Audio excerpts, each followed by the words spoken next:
26 dishes جو ہیں وہ ڈیزرٹ ہیں. اسی 5 اسٹار ہوٹل کے باہر جو ہے ایک بچہ روٹی کے ایک ٹکڑے کے لیے سسک کے مر رہا ہے. ایک طرف امریکہ ساؤتھ پیسیفک اوشن میں ہزاروں ٹن گندم بہا دیتا ہے کہ انسانوں کو نہ ملے یا زیادہ ہے. دوسری طرف سوڈان میں، صومالیہ میں، ایتھوپیا میں آپ کو انسانوں کے ڈھانچے نظر آ رہے ہوتے ہیں جہاں لٹرلی گدھ انتظار کر رہا ہوتا ہے کہ یہ بچہ مرے تو میں اس کا گوشت کھاؤں. ایک طرف عراق میں 5 لاکھ بچے دودھ نہ ہونے کی وجہ سے مر جاتے ہیں، دوسری طرف برطانیہ اپنے ندی اور نالوں میں ہزاروں ٹن لیٹر دودھ بہا دیتا ہے. تو آپ کا مسئلہ اکنامک ایشو ہے. آپ کے پاس آج اتنا کھانا ہے، آپ کے پاس اتنے ذرائع ہیں کہ کوئی بھوکا نہ رہے. اور یہ کوئی میں ہوا میں بات نہیں کر رہا. $50 بلین UNDP کہتی ہے کہ $50 بلین میں آپ دنیا کے 150 ممالک کو primary health care, primary education, sanitation اور پانی دے سکتے ہیں. $50 بلین اور $2000 بلین خالی آپ ہتھیاروں میں لگا رہے ہیں. $8 ٹریلین وار اور ٹیرر سے اب تک لگ چکا ہے.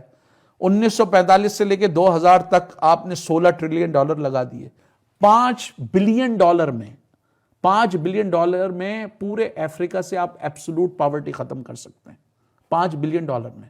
It's a matter of priorities. یہ پرائیورٹیز ہے کیونکہ تعلیم، صحت، پینے کا صاف پانی یہ آپ کی ترجیحات نہیں ہیں، یہ دنیا کی ترجیحات نہیں ہیں. ورنہ یہ کوئی مسئلہ نہیں ہے. آج دنیا میں جب آپ ہر بندے کو روٹی ملے گی، ہر بندے کو ایک ڈیسنٹ ہاؤسنگ ملے گی، ہر بندے کو روزگار ملے گا، کون لڑے گا پھر؟ مجھے بتائیں نا ایک ایسے شہر میں مثلا کبھی آپ نے سوچا ہے کہ کینیڈا میں اگر قتل کا آپ فگر اٹھائیں تو شاید 30-40 سال میں ہو سکتا ہے 15-20-25 دہشت گردانہ واقعات سے ہٹ کر وہاں پہ اب دہشت گردانہ واقعات ہوئے ہیں. جرائم کی شرح کیوں کم ہے؟ یا فن لینڈ میں، سویڈن میں، ڈنمارک میں کمپیریٹیولی جرائم کی شرح کیوں کم ہے؟ اس لیے جو بچہ دودھ پیتا ہے نا وہ بھی ریاست دیتی ہے. بچہ اسکول جانے لگتا ہے، والدین کو پیسہ مل رہا ہوتا ہے اس کا. صحت آپ کی فری ہے، تعلیم فری ہے. اسی برطانیہ میں مجرموں کا جمعہ بازار ہوتا تھا. اتنے کرمنلز ہوتے تھے کہ انہیں نیوزی لینڈ، آسٹریلیا، کینیڈا اور امریکہ ٹرانسپورٹ کرنا پڑا. ہوتے تھے نا.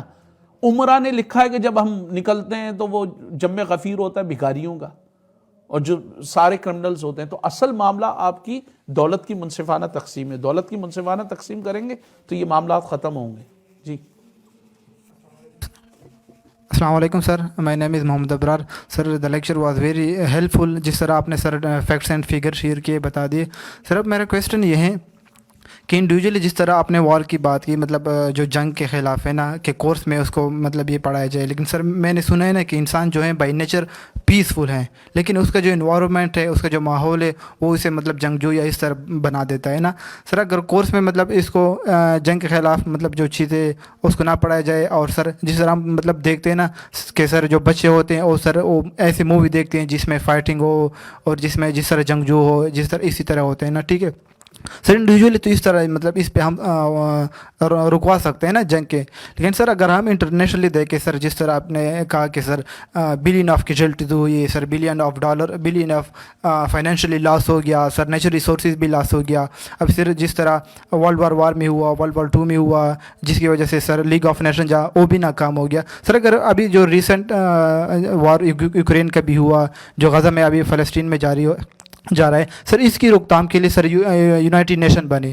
ٹھیک ہے، اس کا صرف مین یہی کردار تھا. لیکن سر اگر ابھی ہم UN کی پر دیکھیں، اس پہ مطلب یہ سوالات اٹھ سکتے ہیں کہ وہ اس کا بھی جو کردار تھا، جو اس کا رول تھا، انہوں نے ادا نہیں کیا. ابھی ریزولوشن پاس ہوئی لیکن اس پہ کام نہیں ہوا. سر تو اب اس کے بارے کیا مطلب کہنا چاہتے ہو؟ کیا رائے کہ سر اس میں یہ ریفارم کیا جائے، یا اس کی جو ویٹو پاور ہے سر، جس طرح US بھی ان فیور میں، اسرائیل کے ان فیور میں تھا، تو اس پہ ریزولوشن پہ کام نہیں ہوا، یا سر جنگ بھی نہیں ابھی سر جو سٹاپ ہوا ہیومینیٹیرین بیس پہ، اور اس بیس پہ کہ مطلب ہم جو کہہ دیے جو ہاسٹیجز ہے وہ دیں گے تو یہ ایک دن رکے گا، دوسرے دن اس طرح رکے گا. سر تو اس کے بارے میں سر آپ کا کیا رائے ہے؟ مطلب انٹرنیشنل لیول سر، انڈیویجول سر تو ہم یہ کورس میں پڑھا سکتے ہیں، لیکن انٹرنیشنل لیول پر سر اس کو کیسے روکا جائے؟ سر جتنا بھی نقصانات ہوئے سر، جس طرح یورپ نے، آپ نے سر جس طرح کہا کہ ہسٹری سے جو سیکھتے ہیں نا، یورپ میں جس طرح 100 سال جنگی ہوئے، لیکن انہوں نے ہسٹری سے سیکھا کہ انہوں نے جو نقصانات دیکھے، لیکن ادھر وہ سر جنگ نہیں ہو. جنگوں میں مجھے ایک بات بڑی اچھی لگتی تھی کہ بھئی چنگیز خان ہے وہ فرنٹ پہ لڑتا تھا، فرنٹ پہ ہلاکو خان ہے فرنٹ پہ لڑتا تھا. ایک تو اگر ہم یہ کرتے ہیں نا کہ جتنے بھی بھائی جنگیں ہوں گی تو جتنے بھی جرنلز ہیں یس سر. یہ مثلا عجیب معاملہ ہے کہ سیکنڈ ورلڈ وار سے لے کر کوئی 7 کروڑ سیکنڈ ورلڈ وار میں لوگ مرے, اس میں بمشکل ہی کوئی جرنل آپ کو ملے گا. تو ایک تو یہ اگر مینڈیٹری ہو جائے نا کہ وہ جی فرنٹ پہ لڑے گا اور میرے خیال سے وہ ڈویل کر لے, ایک لڑ لے, بجائے اس کے کتنے سارے لوگوں کو, تو بھائی امریکہ کا ایک جنرل لڑ لے اور اس کو کسی رشین جنرل سے آپس میں لڑائیاں کر لیں. تو یہ بڑا آئرونک ہے کہ بھئی وہ ایک تو شاید یہ ہو جائے پھر وہ, اور دوسرا یہ ہے کہ اگر یہ پابندی لگا دی جائے کہ ہاں جی جنگ ہوگی ٹھیک ہے, اگر برطانیہ کوئی جنگ کرنا چاہ رہا ہے, فرانس کوئی جنگ کرنا چاہ رہا ہے, تو ان کے جتنے ایم پیز ہیں وہ ان کے بچے سب سے پہلے جائیں فرنٹ لائن میں, ٹھیک ہے, جتنے بڑے بڑے یہ سرمایہ دار ہیں ان کے بچے جائیں. پوری دنیا میں فوجوں کی جو کمپوزیشن ہوتی ہے, سپاہی تو بیچارے غریب طبقات کے ہوتے ہیں نا, تو وہ نیچے سے جاتے ہیں, ان کو کیا فکر ہے. دیکھیں اصل معاملہ یہاں بھی نیریٹو کا ہے. آپ کے ہاں عالمی سطح پر کیا ہوتا ہے, عالمی سطح پر لوگ ہارورڈ سے, لنڈن بزنس اسکول سے پڑھ کے آ جاتے ہیں, پھر وہ آپ کو بتا رہے ہوتے ہیں جی ریاست کا کام جو ہے وہ بزنس کرنا نہیں ہوتا. اچھا اگر آپ ان سے پوچھیں آپ کو کسی ایسی ریاست کو آپ نے پڑھا ہے کہ جہاں پر ریاست نے بزنس کیا ہو اور ترقی بھی کی ہو, تو ان کا جواب نہیں ہوگا, کچھ نہیں پتا ہوگا. مثلا پاکستان کے 2-4 فائننس منسٹر کا میں انٹرویو کر چکا ہوں, اور میں نے جب ان سے پوچھا کبھی آپ نے میں نے صرف یہ سوال کر لیا, میں نے کہا جب 1930 کی دہائی میں پوری دنیا میں ڈپریشن آیا ہوا تھا, سوویت یونین میں کیوں نہیں آیا تھا ڈپریشن؟ وہاں تو کوئی اسٹاک ایکسچینج نہیں تھی, کوئی پرائیویٹ کمپنی نہیں تھی. سوویت یونین نے کس طرح کہ 2 کروڑ 70 لاکھ لوگ ان کے سیکنڈ ورلڈ وار میں مر رہے ہیں, 38,000 ان کی انڈسٹریز تباہ ہو رہی ہیں, پوری دنیا کی ان پر پابندیاں ہیں, اس کے باوجود 45 میں یہ ساری تباہی کے باوجود 1956 میں دنیا کا پہلا انڈسٹریل ملک امریکہ تھا, دوسرا سوویت یونین تھا. کیسے ہو گیا تھا یہ؟ متبادل نہیں ہے کہیں پر بھی متبادل نہیں ہے. جیسے ایک انوائرمنٹل ایکسپرٹ نے بتایا کہ جب ثاقب نثار صاحب نے ڈیم پہ ڈسکشن شروع کی تو ایک انوائرمنٹلسٹ پہنچے ثاقب نثار صاحب کے پاس کہ میں اس کی مخالفت میں کچھ بولنا چاہتا ہوں. انہوں نے ان کو دعوت ہی نہیں دی, آنے ہی نہیں دیا. تو وہ ڈیبیٹ کیا کرتے ہیں, ڈیبیٹ ون سائیڈڈ ہوتی ہے, وہ ڈسکشن ہی نہیں ہوتی نا, آتا ہی نہیں معاملہ. تو اصل معاملہ یہ ہے کہ آلٹرنیٹ نقطہ نظر کو آپ لے کر آئیں. اس کے لیے آپ کو اگر اسپیس نہیں ملے گا تو جس طرح سارتھ نے کہا تھا نا, there is no meaning in life, you have to create meaning in life. زندگی کا کوئی مقصد نہیں ہے, مقصد آپ کو تخلیق کرنا پڑتا ہے جد و جہد کے ذریعے. تو وہ آپ کو خود تخلیق کرنا پڑے گا اپنے علاقے کے حالات و واقعات دیکھ کر, اپنا ارد گرد دیکھ کر خود آپ کو ڈیسائیڈ کرنا پڑے گا. تو عالمی سطح پر بھی یہی ہے کہ سارے بڑے ادارے ہیں, مثلا یہ سعیدہ وارثی نے برٹش پارلیمنٹ میں کہا کہ 6 سے 7% جو امیر لوگ ہیں جو بڑے بڑے آکسفورڈ اور کیمبرج میں پڑھتے ہیں, 67% سے زیادہ وہ لوگ میڈیا میں بھی وہی آتے ہیں, سیاست میں بھی وہی آتے ہیں, بزنس میں بھی وہی آتے ہیں, ٹیکنوکریٹس بھی وہی بنتے ہیں, ہر جگہ وہ چھائے ہوئے. تو آپ جب تک متبادل نقطہ نظر نہیں دیں گے, اور یہ دیکھیں یہ غزہ کا جو واقعہ ہے یہ ہمارے سامنے بہترین مثال ہے کہ متبادل نقطہ نظر وہ لے کر آئے, یہ سارے لوگ نکلے نا. پورا آپ کارپوریٹ میڈیا دیکھ لیں, پورا کارپوریٹ میڈیا غزہ کو تو اس طرح سپورٹ نہیں کر رہا نا, یا فلسطینیوں کو تو اس طرح سپورٹ نہیں کر رہا, لیکن جتنے لوگ نکلے ہیں برلن سے لے کے نیو یارک تک اور نیو یارک سے لے کر جو ہے وہ میڈرڈ تک جتنے لوگ نکلے ہیں وہ انفارمل انہوں نے چیزیں کی نا, انہوں نے اس راستے کو وہ نہیں کیا. اب آپ جو بھی بات کرتے ہیں وہ اپنی ان پٹ کی بنیاد پہ کرتے ہیں, جو آپ کو ان پٹ ملتا ہے. ان پٹ کہاں سے ملتا ہے؟ ایک عام آدمی اتنا ریسرچ کرتا نہیں. 99% آپ کو ان پٹ میڈیا سے ملتا ہے. جو بھی آپ نے مثلا کسی کا طلعت حسین کا یا کسی کا کالم پڑھا اسی پہ بیس کر رہے ہوتے ہیں نا, ریسرچ تو بہت کم لوگ کر رہے ہوتے ہیں.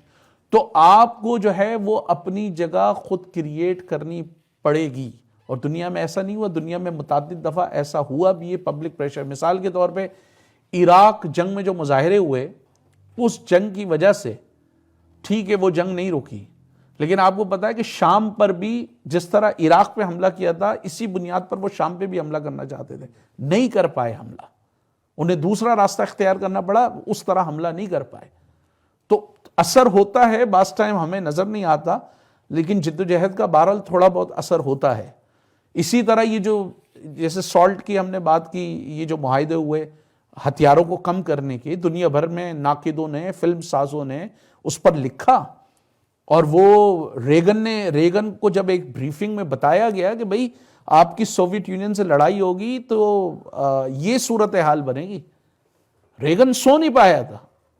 حالانکہ وہ ایک رائٹ ونگ کا آدمی, جنگ اور اس کا آدمی, اس اسٹار وار شروع کرنے والا آدمی, تو مثلا ایک طریقے سے پاگل ہو گیا کہ یار یہ صورتحال ہوگی.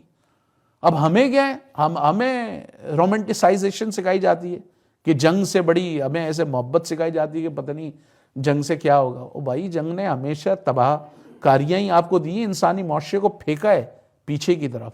مجھے بتائیں نا, اگر شام میں $200 بلین کا نقصان ہوا ہے, اگر 15-20 سال پہلے ان کے پاس پینے کا صاف پانی تھا, گھر تھا رہنے کے لیے, اب نہیں ہے نا وہ. اگر غزہ میں تباہی سے جو پہلے ان کے پاس تھوڑا بہت پانی تھا, جو تھوڑا بہت سر چھپانے کو جگہ تھی, اب وہ نہیں, اب وہ اوپن اسپیس میں جب رہیں گے اس سے کتنی بیماریاں ہوں گی. تو یہ ہے کہ اس کا سیدھا سا حل یہی ہے کہ آپ کو آلٹرنیٹ نیریٹو پہ بات کرنی پڑے گی. وہ ہر پلیٹ فارم پہ بات کریں, ملکی ہو, بین الاقوامی ہو. اور اب تو ٹیکنالوجی کی وجہ سے آپ یقین کریں اتنا آسان ہو گیا ہے کہ آپ خالی گوگل پہ سرچ کریں, ہر طرح کا آپ کو نقطہ نظر مل جائے گا, کہیں نہ کہیں آلٹرنیٹ وائسز مل جائیں گی. کتنے لوگوں نے آئن پوپے, ایوی شلوم وغیرہ کا نام تھوڑی سنا تھا, ابھی وہ ہر جگہ دھڑا دھڑ موجود ہیں. ان کی اپنی بھی وہ ہیں پوڈ کاسٹ موجود ہیں, ان کے اپنے بھی لیکچرز موجود ہیں, آپ ڈائریکٹلی سن سکتے ہیں.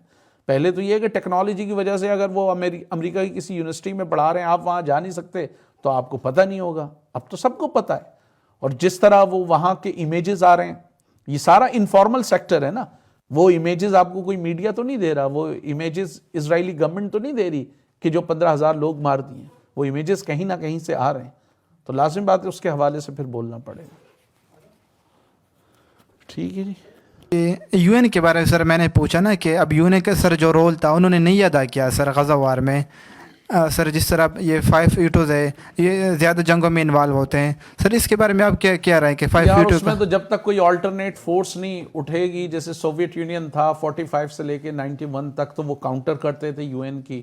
اب جیسے یہ 67 کی جو وار تھی, اور اس کے بعد بھی جو عرب اسرائیلی کانفلکٹ ہوئے, کئی معاملات میں جو ہے وہ اسرائیل مزید آگے بڑھنے کی کوشش کر رہا تھا, تو اس کو سوویت یونین نے روکا ہے کہ اگر تم کرو گے تو پھر ہم بھی انوالو ہوں گے. تو اب کوئی وہ آلٹرنیٹ فورس ہے نہیں.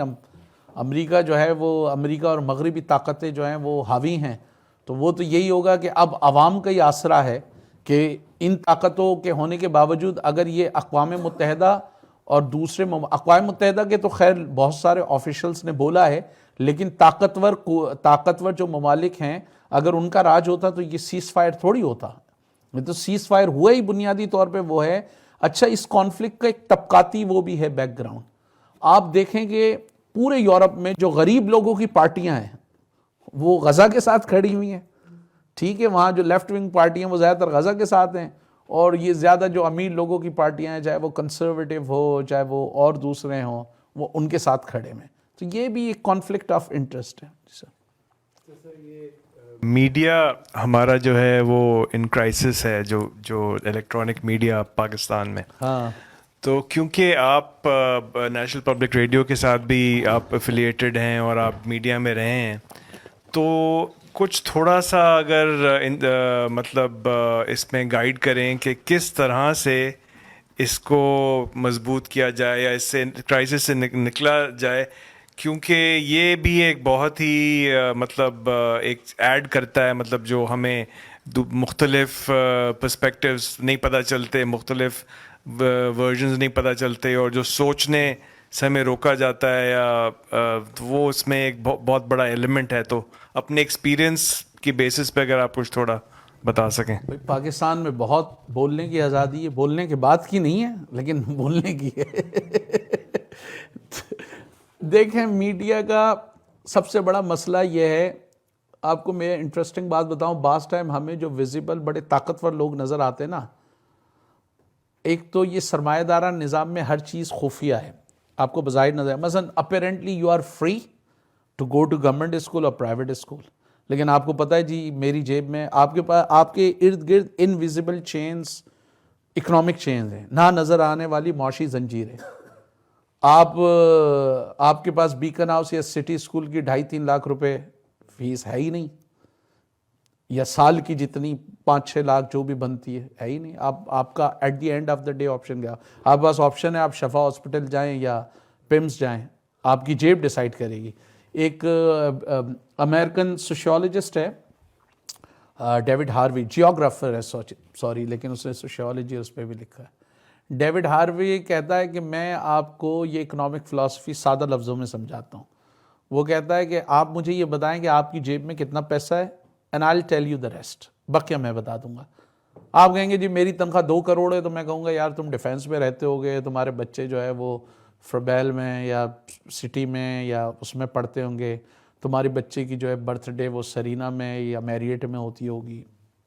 آپ کہیں گے جی میری 20,000 تنخواہ، میں کہوں گا یار تم تو ڈھوک اسو، ڈھوک سیدہ، ڈھوک کسی میں رہتے ہوگے، ٹھیک ہے، بچے تمہارے جو ہے کسی میکینک کی دکان پہ کام کرتے ہوں گے، بیوی تمہاری سرکاری ہاسپٹل کی پیلی لال دوائیاں پیتی ہوگی.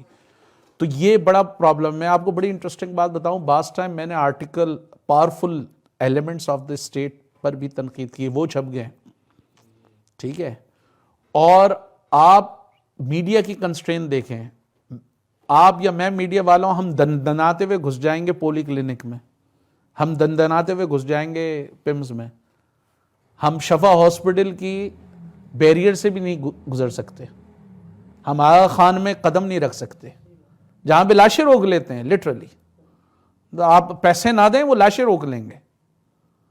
تو یہ جو معاشی زنجیر ہے نا انویزیبل، یہ بڑی خطرناک ہے. لوگوں کو بنیادی طور پہ جو آپ کو تنقیدی سوچ ہوتی ہے وہ آپ کو یہی سکھا رہی ہوتی ہے کہ آپ ان کو، ایک میں سیدھی سی بات بتا دوں، ہر شخص روتا ہے یہ کھا گیا قومی خزانے کو، اسٹیل مل کھا گیا، یہ کھا گیا. کتنی ٹیلی ویژن پہ بحث ہوتی ہے کہ independent power producer 2 trillion rupees کے قریب یہ کھاتے ہیں، ٹھیک ہے. بحث ہوتی ہے جی نہیں جی ہم لوگوں کو سبسڈی نہیں دے سکتے، کسانوں کو سبسڈی نہیں دے سکتے. $17 بلین سے زیادہ ہم اس ملک کے امیر لوگوں کو سبسڈیز دے رہے ہیں، جس میں یہ آپ کی ٹیکسٹائل کی مافیا، اسٹاک ایکسچینج کی مافیا، آپ کی کار امپورٹ لابی، آپ کی فلاں لابی، یہ سب ہر گورنمنٹ دے رہی ہے، چاہے وہ عمران خان ہو، نواز شریف ہو، کوئی سی بھی گورنمنٹ آتی ہے وہ ان کو دیتی ہے. اس پر کوئی سوال نہیں ہوتا. سبسڈی پیسہ کس سے ختم کر رہے ہیں آپ؟ جی ہیلتھ پر، تعلیم پر، صحت پر، پینے کے صاف پانی پر. یہ پرابلم ہے. تو کیونکہ جرنلزم یا صحافت جو ہے وہ معاشرے کا ریفلیکشن ہے، اگر معاشرے میں ریزسٹنس نہیں ہوگی تو صحافت میں بھی ریزسٹنس بہت کم ہوگی. دیکھیں نا 80s کی دہائی میں پورے معاشرے میں ریزسٹنس تھی تو صحافیوں نے کوڑے بھی کھائے، جیلیں بھی کاٹیں. اب پورے معاشرے میں جب نہیں ہوگی ریزسٹنس تو صحافی بھی اس معاشرے کا حصہ ہے. ویسے بھی آپ کو پتہ ہے کہ جی ایک بہت بڑا پتھر ہے 50 ٹن کا، اس کو 200 بندے مل کے ہلا سکتے ہیں. ایک بندہ اگر سوچے گا بھی اس کو ہلانے کا، وہ یہی بیٹھ جائے گا یار یہ میرے ہلانے سے تو کوئی فرق ہی نہیں پڑ رہا ہے، تو پھر بلا وجہ کٹا کے انگلی شہیدوں میں نام کرنا ہے. تو وہی ہوگا جب معاشرے میں ریزسٹنس ہوگی، آف کورس اس کا اثر فریڈم آف اسپیچ پہ بھی پڑے گا، صحافت پہ بھی پڑے گا.